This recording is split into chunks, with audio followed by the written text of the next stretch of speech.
राहुल जी के अकेलेपन का दुख अब बचपना का रूप ले रहा था। 5 साल पहले रिटायर होने से पहले उन्होंने बहुत कुछ प्लान करके रखा था, लेकिन उनकी पत्नी रीता जी पहले ही अपने अगले प्रवास के लिए निकल चुकी थी। वह प्रवास जो मौत के बाद शुरू होता है। राहुल जी रीता जी के बिना खुद को बहुत अकेला महसूस करते थे, लेकिन समय के साथ उन्होंने अपना रूटीन बदल लिया था। वह सुबह जल्दी उठने लगे थे, इसलिए नहीं कि उन्हें कोई काम होता था, बल्कि इसलिए कि उनके बहू और बेटे दोनों ही काम के लिए जाते थे और रात को देर से लौटते थे। इसलिए सुबह चाय और नाश्ते के दौरान उनके साथ थोड़ी बातचीत हो जाए, यही सोचकर वह सबसे पहले उठ जाते थे। लेकिन दोनों के पास उनके साथ बोलने के लिए समय नहीं था। नहीं, आप कोई गलतफहमी मत पाल लीजिएगा। ऐसा नहीं था कि वो राहुल जी के साथ अच्छा व्यवहार नहीं करते थे या किसी सीरियल में जैसे दिखाते हैं वैसा बर्ताव करते थे। उन्हें अपने बहू और बेटे से कोई शिकायत नहीं थी। दोनों ही अपने पिता और ससुर के साथ वैसा ही बर्ताव करते थे जैसा करना चाहिए। एक बार राहुल जी जल्दी उठ गए और उन्हें चाय पीने की तलब लगी। उन्होंने किचन में जाकर चाय बनानी चाही, लेकिन चाय उबलते उबलते गिर गई और पूरा किचन खराब हो गया।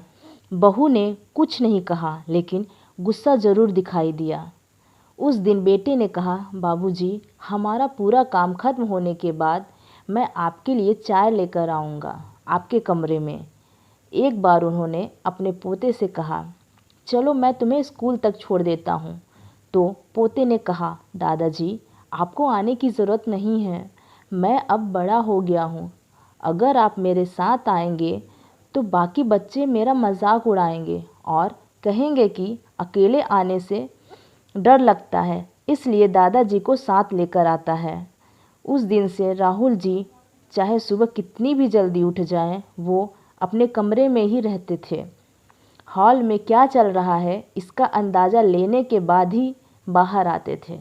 उन्हें समझ में आ गया था कि वो उनके जीवन का हिस्सा ज़रूर थे, लेकिन ऐसा हिस्सा जिसे लोग अनदेखा करना चाहते थे। अब उन्होंने अपना वक्त बिताने के लिए शाम को सैर सपाटे पर निकलना शुरू कर दिया था। उनका रास्ता तय था। वह अपने घर से निकलकर बाजार के 2-3 शोरूम में के पास से हर दिन गुजरते थे। इन शोरूम में रखी गाड़ियों को देखकर उन्हें अच्छा लगता था।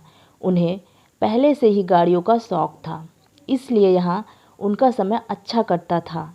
एक दिन उन्होंने गाड़ियों में कुछ अलग देखा।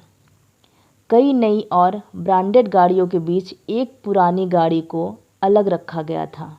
उसे अलग तरीके से सजाया गया था।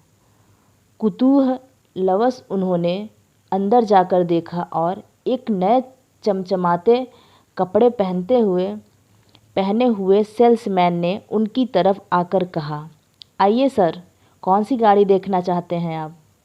राहुल जी हिचकिचाते हुए बोले, नहीं, मैं सिर्फ देख रहा था, मुझे खरीदनी नहीं है। मुझे बस उस पुरानी गाड़ी को देखकर विचार आया कि इतनी पुरानी गाड़ी शोरूम में कैसे? सेल्समैन ने कहा, यह एक विंटेज कार है।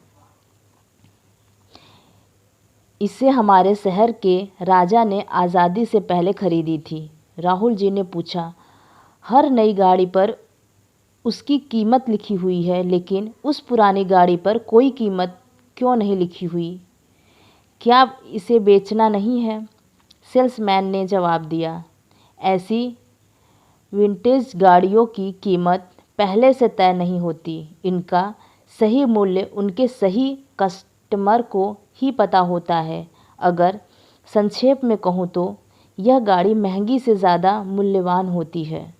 राहुल जी शोरूम से बाहर आ गए और एक विचार उनके मन में कौंध रहा था, लेकिन वह समझ में नहीं आ रहा था। ऐसे ही कई दिन गुजर गए और अब राहुल जी उस पुरानी गाड़ी को बड़े प्यार से देखने लगे थे। कुछ दिनों के बाद उन्होंने देखा कि उनके बहू, बेटे और पोते ने छुट्टी ले रखी थी। वह सोच में पड़ गए कि उस दिन ऐसा क्या खास था कि सब घर पर थे। कैलेंडर देखा, लेकिन कोई त्योहार या छुट्टी नहीं थी। राहुल जी अपने पोते के साथ खेलते हुए समय बिताने लगे। पोते ने कहा, दादाजी पता है आज स्कूल में क्या हुआ? आज स्कूल के सामने एक 100 साल पुराना पेड़ था। रोड बनाने के लिए उसे तोड़ने वाले थे। तभी कुछ लोग मोर्चा लेकर आ गए और उस पेड़ को साबुत हटाकर दूसरी जगह पर लगा दिया गया। हमारी टीचर ने हमें समझाया कि वह पेड़ पुराना था, लेकिन वह हमें 24 घंटे ऑक्सीजन देता था। राहुल जी को वही अनजाना सा विचार आया जो विंटेज कार को देखकर आया था। बहू, बेटे और पोते ने राहुल जी को सरप्राइज़ दिया क्योंकि उस दिन उनका बर्थडे था। राहुल जी 80 साल के हो चुके थे। उन्होंने कभी भी यह सब उम्मीद नहीं की थी। उनकी आंखों में आंसू आ गए। बहू ने उस दिन उनके पसंद का खाना बनाया और बड़े प्यार से उन्हें परोसा।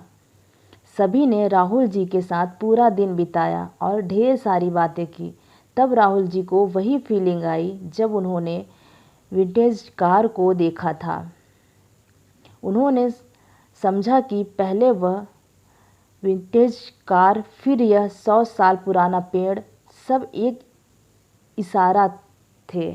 उन्हें समझ में आ गया था कि वह बूढ़े ज़रूर हो गए हैं, लेकिन उनकी भी वैल्यू उतनी ही है जितनी उस विंटेज कार की थी। दोस्तों, हर बेटा या बेटी अपने माँ बाप के साथ खराब व्यवहार नहीं करते।